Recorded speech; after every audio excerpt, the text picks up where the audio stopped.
नमस्कार दोस्तों, आप सभी का स्वागत है टू एस में। आज का जो टॉपिक है वह है जियोग्राफी में ज्वालामुखी। हर साल एक अनुमान है कि 47 ज्वालामुखी का उद्गार होता है। कभी कभी किसी दिन 20 ज्वालामुखी भी उद्गार होते रहते हैं। कभी 3 महीने में एक ज्वालामुखी उद्गार होता है। जो 15 दिसंबर 2023 तक का डेटा था, एक डेटा के अनुसार 47 ज्वालामुखी का उद्गार हुआ है। जैसे कि मरापी ज्वालामुखी इंडोनेशिया में, किकाई ज्वालामुखी और लोट्टो ज्वालामुखी जापान में, उबिनास ज्वालामुखी पेरू में, एटना ज्वालामुखी इटली में। तो ज्वालामुखी का उद्गार क्यों होता है, किस कारण से होता है, किन क्षेत्रों में होता है, तो पूरा ज्योग्राफी का जो लेक्चर है आपका वो है ज्वालामुखी से संबंधित। तो देखते हैं ज्वालामुखी क्या है। टॉपिक है ज्वालामुखी, वॉल्केनो, वॉल्केनिज्म एक शब्द है। तो ज्वालामुखी, सबसे पहले ज्वालामुखी को आपको डिफाइन करना पड़ेगा कि ज्वालामुखी क्या होते हैं। तो बोलेंगे बुल्डरिस व मॉर्गन के अनुसार, दो जियोग्राफर हैं। वोल्टेज व मॉर्गन के अनुसार ज्वालामुखी के अंदर वो सारी प्रक्रियाओं को शामिल करेंगे। उन सारी प्रक्रिया, समस्त प्रक्रिया प्रोसेस शामिल है जिसके तहत भूगर्भ के अंदर का लावा, पिघला हुआ मैग्मा जो रहता है, लावा मैग्मा धरातल के भीतर या ऊपर प्रकट होता है। कैसे? धरातल के भीतर या ऊपर प्रकट होता है। एक मैग्मा चैम्बर है पृथ्वी में जो ज्वालामुखी का उद्गार कर रहा है।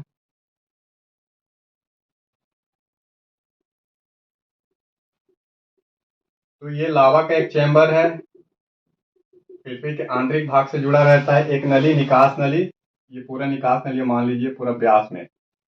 इस निकास नली से बाहर निकल रहा है पिघला हुआ पदार्थ, या तो धरातल के भीतर ही या तो धरातल के बाहर प्रकट हो। बाहर भी हो सकते हैं या भीतर। प्रकट क्या हो रहे हैं? बोलेंगे मैग्मा।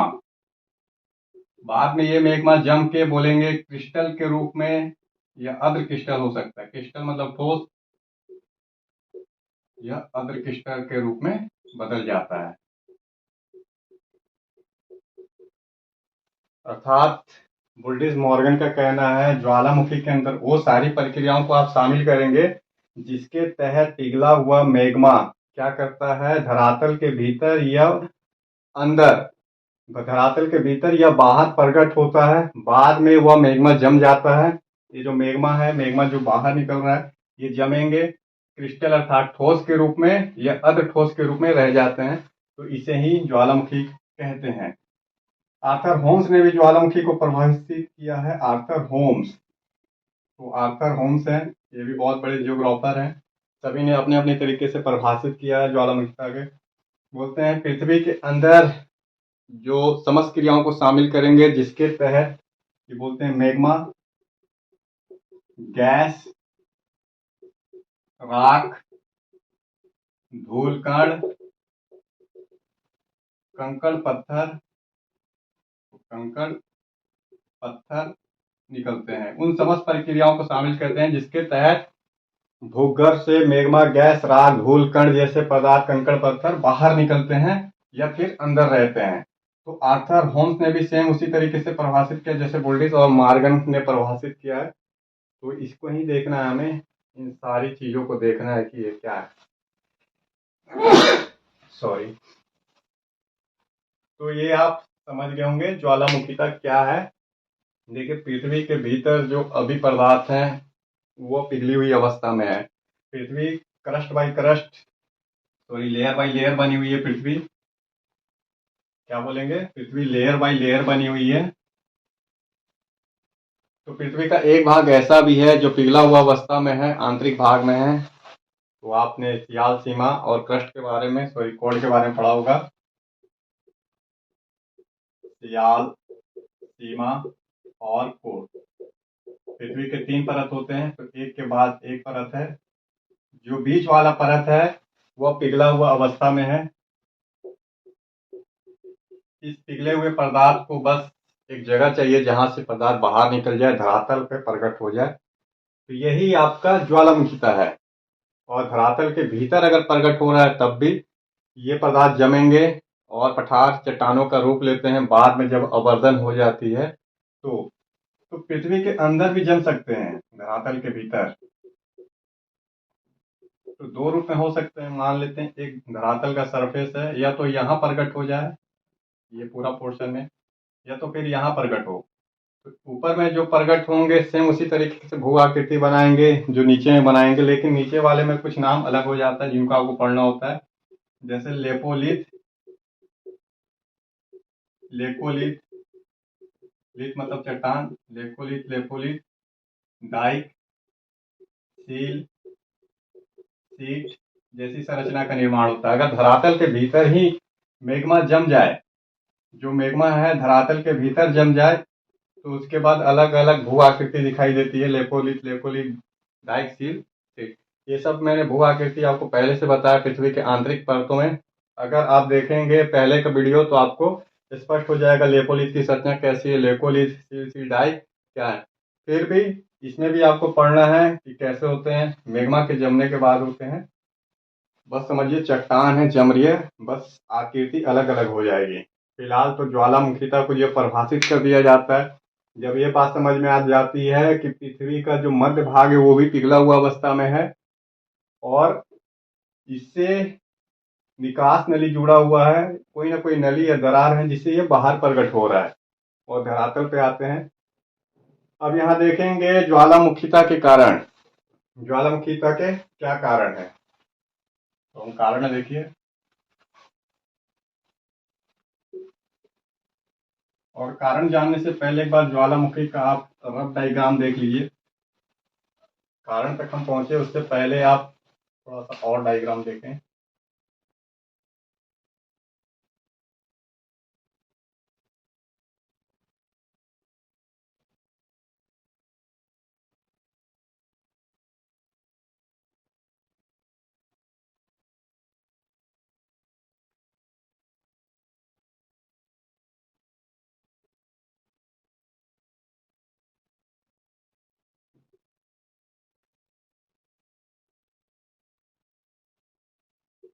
मान लेते हैं एक मैग्मा का चेंबर है पृथ्वी के भीतर जो पिघला हुआ अवस्था में है, मैग्मा चेंबर, क्या बोलेंगे, मैग्मा चेंबर कक्ष, अर्थात ऐसा कक्ष पृथ्वी के भीतर जो पिघला हुआ है। एक निकास नली है ये, क्या बोलेंगे, निकास नली। तो वेंट है, एक निकास नली है, ये एक छिद्र है ये जिससे बाहर निकलेगी विस्फोट के साथ, इसको बोलेंगे क्रेटर। क्रेटर का मतलब है छिद्र, जहां से पिघला हुआ मैग्मा निकास नली से बाहर आता है। जो खुला हुआ मुंह है, जो मुंह खुला हुआ ये वाला पोर्शन, इसे हम लोग बोलते हैं क्रेटर। बाद में अगर पानी इसमें जम जाए तो क्रेटर झील का निर्माण होता है। तो ये हो गया क्रेटर। अब पदार्थ बाहर निकलेंगे तो गैस, धूल, राख के कण इस तरीके से बादल बनेंगे। तो देखिए पदार्थ जो बाहर निकल रहे हैं निकास नली से, ये मुख्य निकास नली है। ये जो दिखाई दे रहा है आपको मुख्य निकास नली। मुख्य निकास नली के साथ साथ में अन्य निकास नली भी हो सकते हैं, जैसे ये सब गुण बोलेंगे निकास नली है, गुण निकास नली। तो ये तो मुख्य निकास नली हो गए जिससे बाहर निकल रहा है। इसके साथ साथ मुख्य निकास नली से अगर और निकास नली हो जिससे पदार्थ बाहर आ रहे हैं तो गौण निकास नली कहते हैं। अब जो पदार्थ ऊपर निकल रहे हैं विस्फोट के साथ, जिसमें गैस, धूल, राख के कण, सब फिर धीरे धीरे गिरेंगे। ये तो धरातल के ऊपर प्रकट हुए, फिर धीरे धीरे इनकी बारिश होगी, आसपास ही जमेंगे। तो मैग्मा ऐसे करके जमते जाएगा। तो ये क्या आपको दिखाई देगा, एक भू आकृति दिखाई देगी। निकास नली से जो निकल रहे हैं पदार्थ आसमान में जा रहे हैं, फिर वापस गैस, धूल, राख के कण नीचे आएंगे, इसी के आसपास जमते जाएंगे, एक आकृति बन जाती है शंकुनुमा पर्वत। तो शंकु के आकार का पर्वत, ये पर्वत क्या है, ज्वालामुखी पर्वत होते हैं। तो ज्वालामुखी पर्वत कैसे मिलेंगे आपको, बोलेंगे शंकु के आकार का। तो शंकु के आकार का पर्वत होता है। साथ साथ में ये निकास नली गौण निकास नली, यहाँ भी छोटे छोटे शंकुवत पर्वत बनेंगे। तो बोल सकते हैं यहाँ भी छोटे छोटे शंकु पर्वत का निर्माण होता है। ये भी उभरा हुआ पॉइंट रहता है, ये भी उभरा हुआ और ये भी। तो ऐसे करके काफी सारे छोटे छोटे शंकु पर्वत बन जाते हैं। तो ये है आपका क्रेटर। क्या होते हैं? छिद्र, मुंह, मुहाना जिससे बाहर निकल रहे हैं मैग्मा। एक निकास नली जुड़ा है, किससे जुड़ा हुआ है? मैग्मा चेंबर से। और निकास नली ना रहे तो फिर दरार रहेगी। ये पृथ्वी है, पृथ्वी के भीतर। अब ये मान लीजिए चेंबर, मैग्मा का चेंबर ये हो गया। अब इससे जो पदार्थ बाहर निकल रहे हैं धीरे धीरे, क्योंकि निकास नली नहीं है तो ये बोलेंगे दरार, शांत तरीके से बाहर निकलेगी। धीरे धीरे बता बाहर निकलने के बाद ऐसे जमते चली जाएगी, तो पठार का रूप धारण कर सकता है। धीरे धीरे फैल रही है, वो ढाल के ऊपर डिपेंड करता है। ढाल कैसे, ऐसे है कि सीधा है कि ऐसे है, तो ढाल के ऊपर डिपेंड कर रहा है। और इसमें निकास नली विस्फोट के साथ बाहर आ रहे हैं, एक ही बार में ब्लास्ट होगा और वो मंद गति से धीरे धीरे निकलेंगे। फिलहाल उसको हम देखेंगे। तो ज्वालामुखिता का कंसेप्ट ये है आपका। अब इसमें हम देखेंगे ज्वालामुखिता के कारण, ज्वालामुखी के क्या क्या कारण है।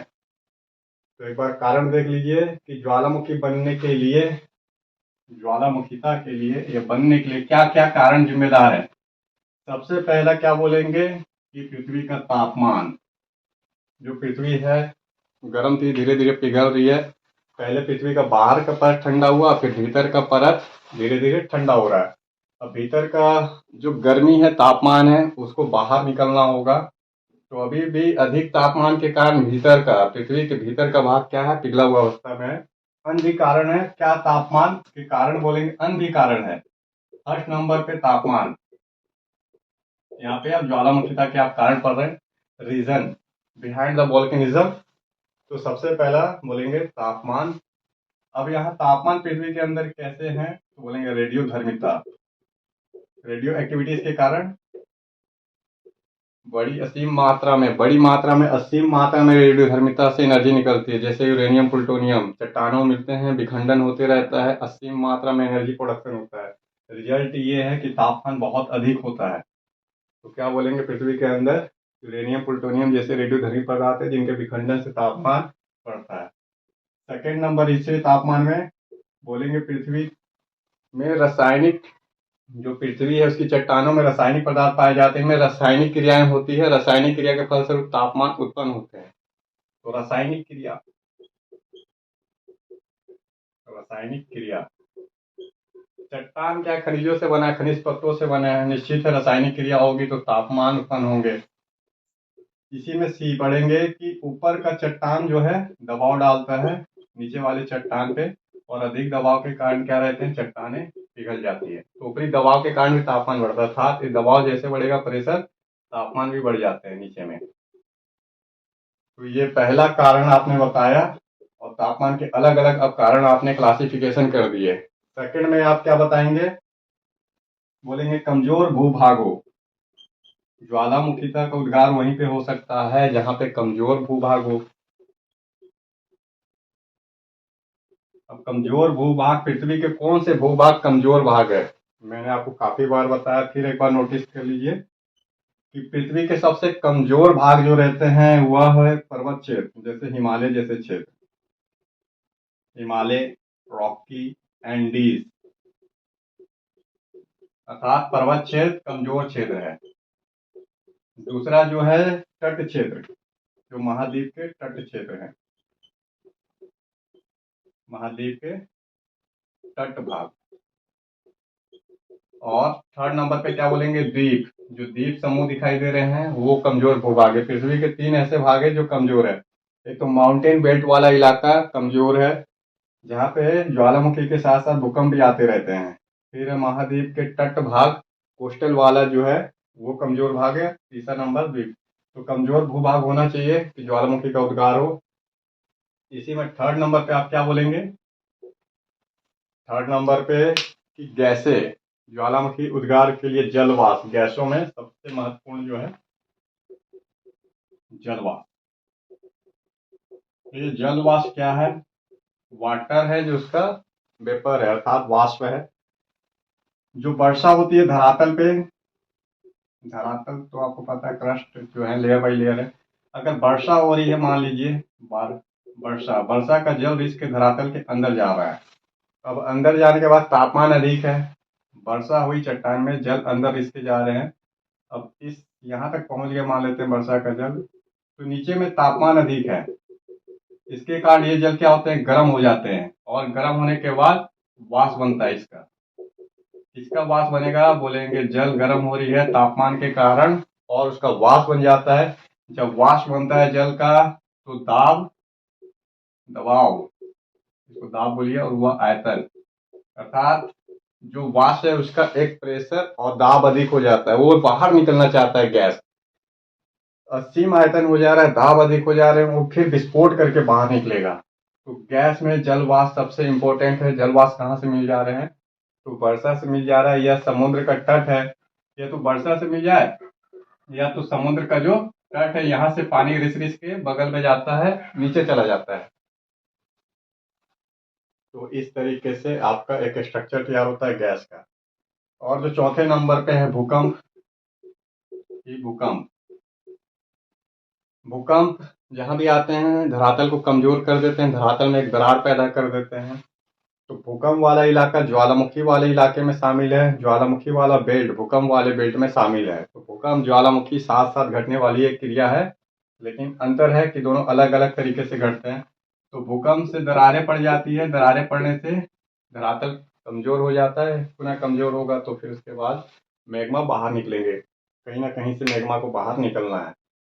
तो ये आप कारण पढ़े ज्वालामुखीता के क्या कारण है, तो तापमान, कमजोर भूभागों, गैसें और भूकंप।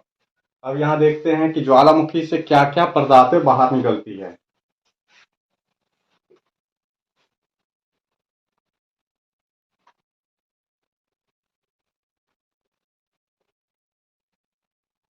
तो ज्वालामुखी से निकलने वाले पदार्थ जो निकास होता है, निष्कासित पदार्थ बोलेंगे, निष्कासन। इरप्शन किस किस पदार्थों का होता है, सबसे पहले बोलिए गैस है, फिर बोलिए लावा, गैसों का, लावा का इरप्शन है, फिर बोलेंगे धूल जैसे कण, कंकड़ या पत्थर। अब यहाँ पे देखेंगे हम गैस, कौन कौन सी गैसें बाहर निकलती है। निष्कासित पदार्थ कौन कौन से हैं, तो गैसों में बोलेंगे हाइड्रो सल्फ्यूरिकम, हाइड्रोसल्फाइड है, पुनः बोलेंगे कार्बन डाइसल्फाइड है, हाइड्रोक्लोरिक अम्ल है, फिर कार्बन डाइऑक्साइड जैसे कुछ गैसें हैं, H2 है वाष्प में, प्लस अमोनिया। ऐसे करके बहुत सारी गैसें हैं, hydrogen disulphide, carbon disulphide, hydrochloric अम्ल, कार्बन डाइऑक्साइड, जल और अमोनिया। ये ammonia NH3, hydrogen sulphide, carbon sulphide, hydrochloric, carbon dioxide, chloride भी निकल रहे हैं। सर्वाधिक महत्वपूर्ण तो आपको जल वाष्प मैंने बताया। देखिए जल वाष्प कितने निकलते हैं, 60 से 80% तक जो गैसें होती है वो जल वाष्प की है। अब जल वाष्प जो बाहर निकल रहे हैं, ये जल वाष्प वायुमंडल में जाएंगे क्योंकि वाष्प है। अब वायुमंडल में जाने के बाद ये ठंडे हो जाते हैं, ठंडा होने के बाद क्या है, वर्षा करते हैं, घनघोर वर्षा अर्थात मूसलाधार वर्षा करते हैं, बोलेंगे मूसलाधार बारिश होती है। तो कुल गैसों में सर्वाधिक मात्रा में 60 से 80% तक गैसें जल वाष्प हैं, बाकी अदर गैस भी आप लिख सकते हैं। लावा, लावा जो है पिघला पदार्थ है, पिघला पदार्थ है। अब ये निकलता है तो इसका तापमान, पिघला हुआ लावा का तापमान बोलेंगे 600 से 1200 डिग्री सेल्सियस होता है। जो पिघला हुआ पदार्थ है लावा, उसका तापमान 600 से 1200 डिग्री सेल्सियस है।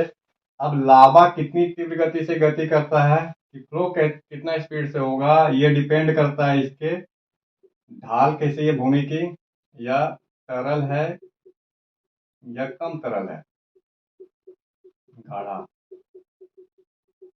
डिपेंड करता है लावा कि ढाल कैसा है भूमि का, सीधा ऐसे ढाल है, इस तरीके का ढाल है, या फिर ऐसे है। अगर ऐसे ढाल है सीधा तो तीव्र गति से फ्लो होगा, ऐसे ढाल है तो थोड़ा मंद गति से, और ऐसे है तो सीधा सीधा, फिर उसके बाद ये। तो ढाल पे डिपेंड कर रहा है ओवरऑल, प्लस गाढ़ा है कि तरल है। अगर गाढ़ा है मान लेते हैं तो मंद गति से फ्लो होगा, और तरल है तीव्र गति से। तो 1 घंटे में 15 किलोमीटर तक की दूरी तय कर सकता है। कभी 80 किलोमीटर की भी दूरी 1 घंटे में तय कर सकता है। अर्थात एक बार जहाँ ज्वालामुखी का उद्गार हो जाए आसपास है, तो लावा आप तक पहुंचेगी 15 किलोमीटर 1 घंटे में। तो 1 घंटे का टाइम रहता है। पुनः 80 किलोमीटर ही पहुंच सकती है 1 घंटे में। तो ढाल और उसके गाढ़ेपन पे डिपेंड करता है। इसमें धूल कण कंकड़ पत्थर है, छोटे ब्यास से लेके बड़े ब्यास तक। छोटा ब्यास से बोलेंगे बड़े ब्यास तक, बड़े ब्यास तक। तो कुछ नाम है। सबसे छोटा मटर के दाने का आकार, सबसे छोटे जो रहते हैं उसको लेपली बोलते हैं। लेपली, मटर के दाने जैसा छोटा छोटा पदार्थ कंकड़ पत्थर बाहर निकल रहे हैं, लेपली। इससे थोड़ा बड़ा होगा तो बोलेंगे ज्वालामुखी बम। ज्वालामुखी बम। लेपली से थोड़ा बड़ा कण हो जाता है बाद में, तो और चट्टाने भी बहुत सारी बाहर निकल जाएगी। ठीक है, तापमान अधिक है तो संभावना ये रहता है कि चट्टाने जो रहेगी वो पिघली हुई अवस्था में ज्यादा निकलेगी, लावा की मात्रा ज्यादा रहेगी। अगर पत्थर निकल रहे हैं तो कम रहेंगे, क्योंकि पत्थर तो पिघल जाएंगे अधिक तापमान में। फिर भी आपको बोलना है लेपली, कि मटर के दाने के जैसे छोटे पदार्थ बाहर निकलते हैं पत्थर। लेपली से बड़े ज्वालामुखी बम होते हैं। तो निकलने वाले ये पदार्थ हो गए आपके। इसके बाद हम देखते हैं ज्वालामुखी का क्लासिफिकेशन, वर्गीकरण।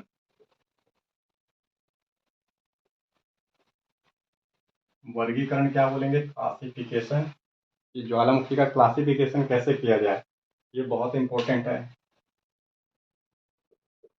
वर्गीकरण, क्योंकि इसे समझना जरूरत होता है। क्लासिफिकेशन, सबसे पहले क्लासिफिकेशन ज्वालामुखी का ऐसे करेंगे, क्रियाशीलता के आधार पर। क्रियाशीलता, एक्टिव कितना है, या फिर उद्गार, उद्गार किस तरीके से हो रहा है, क्या बोलेंगे? उद्गार के आधार पे, उद्गार के आधार पे। तो क्रियाशीलता के आधार पे फिर से इसमें आप क्लासिफिकेशन करेंगे, क्या बोलेंगे? क्रियाशीलता के आधार में सक्रिय ज्वालामुखी सबसे सक्रिय है। हर 15 घंटे, 15 मिनट, 1 घंटे, एक दिन में सक्रिय हो सकते हैं सबसे सक्रिय ज्वालामुखी। फिर बोलेंगे प्रसुप्त ज्वालामुखी। फिर बोलेंगे मृत ज्वालामुखी। मृत ज्वालामुखी, ध्यान से देखिए एक बार। सक्रिय ज्वालामुखी, इसके नीचे ज्वालामुखी लिखिए, प्रसुप्त ज्वालामुखी और मृत ज्वालामुखी। ये मरा हुआ ज्वालामुखी कभी उद्गार नहीं होता, प्रसुप्त इन दोनों के बीच में है कि उद्गार हो सकता है। यहाँ पे उद्गार किस तरीके से हो रहे हैं, तो निकास नली के आधार पे, निकास नली।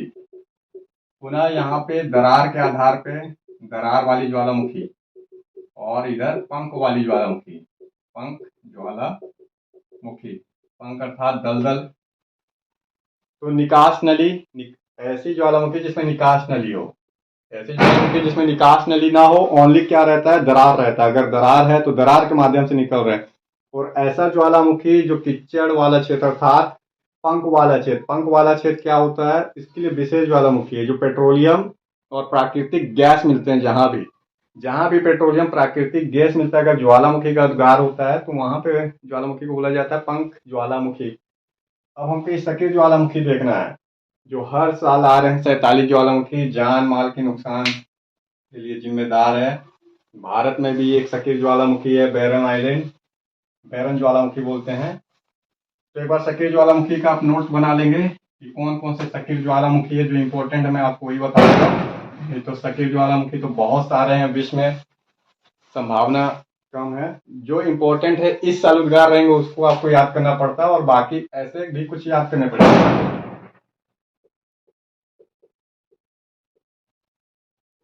सक्रिय ज्वालामुखी,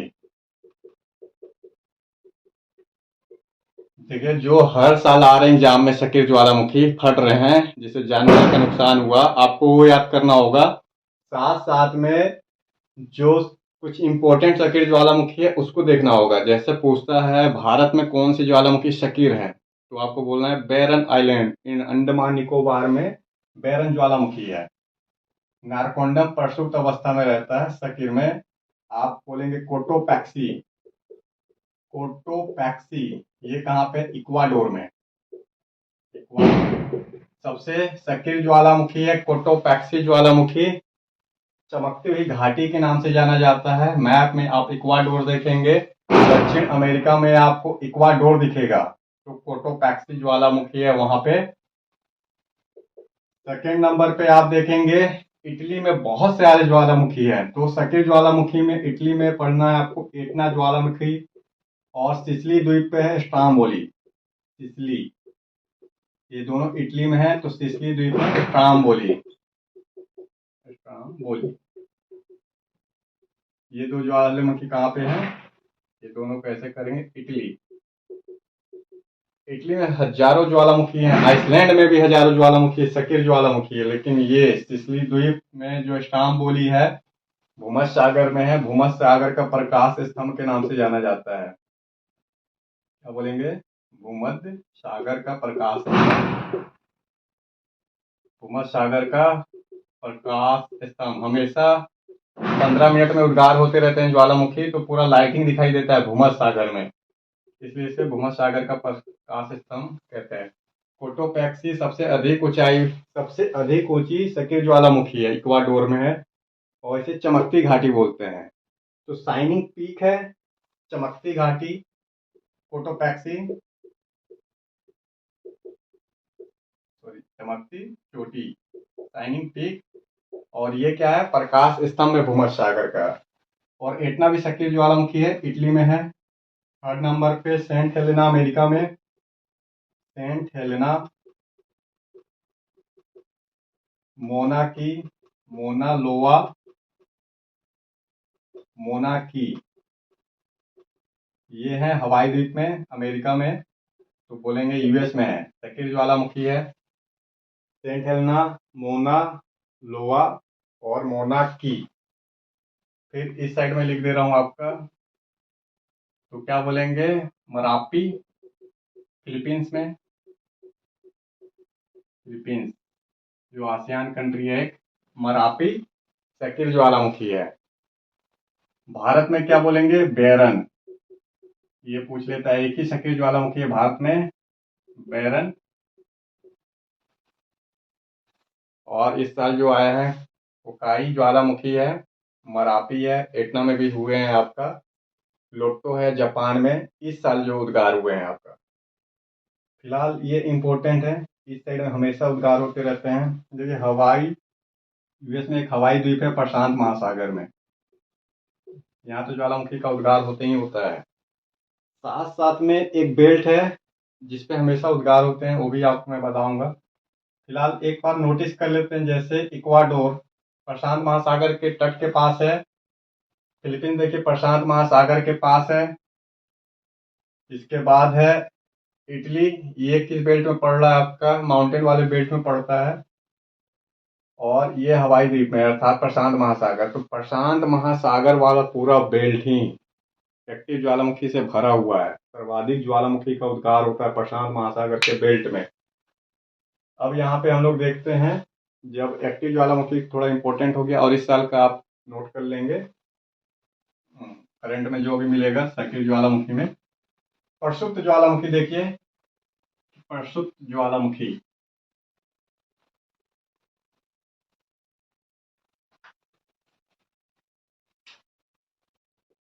प्रसुप्त है, इनकी संभावना लंबे समय तक तो उद्गार नहीं होते, बोलेंगे प्रसुप्त ज्वालामुखी लंबे समय तक उद्गार नहीं होते, लेकिन उद्गार की संभावना बने रहती है, कभी भी उद्गार हो सकते हैं।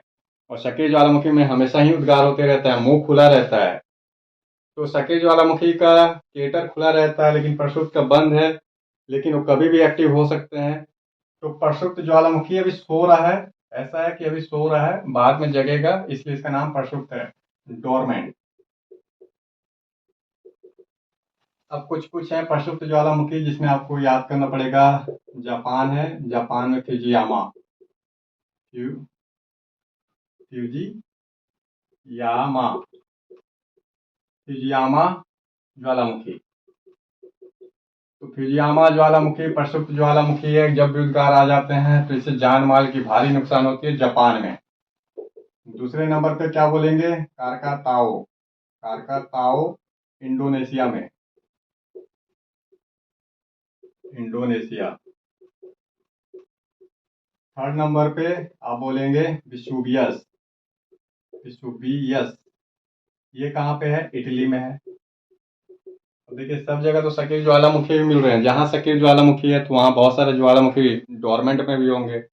जब डोरमेंट में फट जाए और बाद में हो सकता है एक्टिव भी हो जाए और सक्रिय ज्वालामुखी में बदल जाए। फिलहाल लंबे समय तक जब उद्गार नहीं होता है तो उस आधार पर क्लासिफिकेशन किया जाता है। तो तीन तो आप ऐसे याद करेंगे। देखिए कारकाताओ इंडोनेशिया में है, जो 1886 की बात है, यहाँ पे उद्गार हुआ था। अचानक से उद्गार होने से 36,000 लोग मारे गए थे उस समय का। 36,000 लोग। बोला जाता है जो ज्वालामुखी का विस्फोट हुआ, इंडोनेशिया से आवाज तुर्की तक सुनाई दिए थे। जो आवाज है तुर्की तक सुनाई दिए थे। और उस समय तो साइंटिफिक डेवलपमेंट की कमी थी इंडोनेशिया में, अदरवाइज आंकड़े बहुत अधिक हैं। काफी दिन तक जो आसमान थे काले बादल छाए हुए थे, हवाई जहाज का आवागमन रुक गया था, अंधकार छाए हुए थे। तो इंडोनेशिया के आसपास जो भी मलेशिया सिंगापुर जैसी कंट्री थी अंधकार में थे, कई दिन तक अंधकार में थे। तो इतना खतरनाक विस्फोट दिखाई दे रहा है कारकोतवा। अब कारकाताओ कहाँ पे है, जावा सुमात्रा। जावा और सुमात्रा ये दो द्वीप हैं। इंडोनेशिया का द्वीप देखेंगे तो कुछ ऐसे दिखाई देगा। तो जावा और सुमात्रा, ये छोटा सा द्वीप है वो बड़ा द्वीप है। तो ये जावा और सुमात्रा। सुंडा जल डमरू दिखाई दे रहा होगा आपको, सुंडा जल डमरू, जो जावा और सुमात्रा के बीच है। इसी के बीच में कारकोतवा ज्वालामुखी है। तो इसमें तो अभी फिलहाल पानी है, क्रेटर बन गए हैं, पानी अर्थात जल के अंदर चला गया है कारकोतवा, क्योंकि इन दोनों के बीच में है, तो सुंडा जल मार्ग के बीच में है। ये आपका परशुत लंबे समय तक उद्गार नहीं हुए। मृत ज्वालामुखी क्या बोलेंगे कि मरा हुआ ज्वालामुखी, मृत, एक्सटिंक्ट है। मृत ज्वालामुखी है तीसरे नंबर पे, ये सेकंड नंबर का था। इससे उद्गार की कोई संभावना नहीं, पहले उद्गार होते थे, अब कोई भी लंबे समय तक उद्गार नहीं हुआ, ना ही भविष्य में कभी उद्गार होने की संभावना है। मृत हो चुका है, इसे डेथ घोषित कर दिया गया है। तो वहां पे आवासी बन जाते हैं, पर्यटन के लिए भी रहते हैं, टूरिस्ट आते जाते रहते हैं। तो मृत ज्वालामुखी है, कई सारे मृत ज्वालामुखी है, उसमें से फिर नाम आपको याद करना पड़ेगा, एक एक कम से कम उदाहरण देना होगा।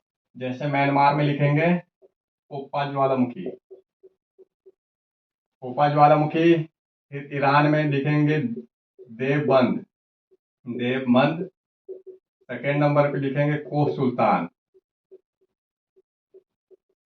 कोह सुल्तान और देवबंद।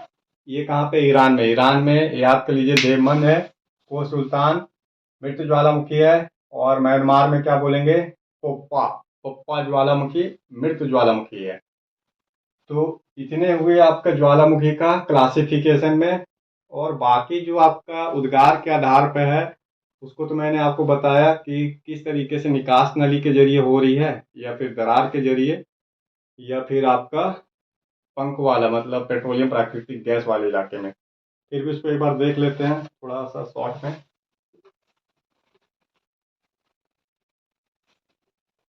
क्रियाशीलता के आधार पे ये आपका था, सबसे इम्पोर्टेंट क्रियाशीलता ही वाला अंडरस्टैंडिंग करने के लिए है। और इस साइड में उद्गार के आधार पे क्या था आपका, तीन पोर्शन बने थे। एक है निकास नली वाला ज्वालामुखी की निकास नली हो, पुनः क्या था दरार वाला, कि दरार वाला ज्वालामुखी है, या फिर पंख ज्वालामुखी है। यही थे आपके पास। देखिए जो निकास नली, इसमें तो शंकु पर्वत बनता है, ऐसे करके पर्वत जो बन रहे हैं शंकु के आकार का होगा। और ये निकास नली है, चेंबर से जुड़े हुए हैं, ठीक है। तो निकास नली में विस्फोट के साथ निकलते हैं। इसमें आपको बोलना है कि गैस और लावा दबाव के साथ निकलते हैं, अत्यधिक मात्रा में निकलते हैं, यही अंतर अलग करता है। क्या बोलेंगे, गैस और लावा जो निकलता है, गैस और लावा दबाव के साथ और अधिक मात्रा में निकलते हैं निकास नली से, विस्फोट के साथ निकलते हैं। जो पदार्थ हैं आकाश में दूर दूर तक जाते हैं, और इससे जो भू आकृति का निर्माण होता है बोलेंगे शंकु के आकार का ज्वालामुखी पर्वत। ज्वालामुखी पर्वत का निर्माण होता है इससे, वो शंकु के आकार का रहता है। बस इतना लिखना है आपको कि निकास नली से जो भी गैसें लावा निकल रही है, गैसें लावा की मात्रा बहुत अधिक है, दबाव के साथ निकल रहे हैं, तीव्र गति से निकल रहे हैं, विस्फोट के साथ निकल रहे हैं, ज्वालामुखी पर्वत का निर्माण होता है, शंकुओं का निर्माण होता है। साथ साथ में और लिख सकते हैं कि गौण शंकुओं का भी निर्माण होता है, क्योंकि गौण निकास नली रहती है, वो आगे यहाँ पे पर्वत का निर्माण कर लेगी ऐसे करके। तो ये सब गौण पर्वत है, ये गौण शंकु पर्वत है। दरार, दरार से जो निकलता है तो फिर से वही ऐसे करके निकल रहे हैं हम, ये दरार है आपका, ये वाला पॉइंट। पठार का निर्माण होगा, ये जो बन रहे हैं आपके पठार फ्लो होतेंगे ढाल के सहारे, तो ये ढाल है। अब जो प्रवाह हो रहे हैं वो ढाल पे लावा का फ्लो हो रहा है, तो जो ढाल दिखाई दे रहा है आपको फ्लो हो रहा है, तो इससे क्या होगा, पठार का निर्माण होगा। इस तरीके के बहुत से पठार का निर्माण हुआ। अब इसमें क्या करना है आपको, उल्टा कर दीजिए कि गैस लावा की मात्रा इसमें कम होती है, मंद गति से निकलते हैं, धीरे धीरे निकलते हैं, कम ध्वनि साउंड के साथ निकलते हैं, और पर्वत का निर्माण न करके बोलेंगे पठार का निर्माण करते हैं। स्पष्ट हो जाएगा आपका। इसका उल्टा करना है आपको, गैसों की मात्रा कम, लावा की मात्रा कम, मंद गति से निकल रहे हैं, कम विस्फोट के साथ, कम ध्वनि के साथ निकल रहे हैं। इससे जो स्थलाकृति का निर्माण होगा, ज्वालामुखी पठार है, वो पठार का निर्माण होता है। कुछ एग्जाम्पल देना है। भारत में प्रायद्वीप का पठार, प्रायद्वीप का पठार भारत में। फिर बोलेंगे कोलोराडो का पठार अमेरिका में, कोलोराडो का पठार कहाँ पे, यूएस में। ब्राजीलियन पठार, ब्राजीलियन हाईलैंड बोलते हैं इसको, ये पठार है ब्राजील। बहुत सारे पठारों का निर्माण हुआ है ये। और पंख वाला ज्वालामुखी क्या है, तो बोलेंगे जहां पे पेट्रोलियम प्राकृतिक गैसें मिलती है वहां पे उद्गार होता है। पेट्रोलियम वो प्राकृतिक गैस, पेट्रोलियम प्राकृतिक गैस वाले क्षेत्र में निकलता है। ज्वालामुखी के उसके साथ पेट्रोलियम प्राकृतिक गैस का मिश्रण हो जाता है, ये जम जाते हैं, क्या होंगे, जम जाते हैं। बोंगा बोंगा ज्वालामुखी याद रखिए, बोंगा बोंगा ज्वालामुखी।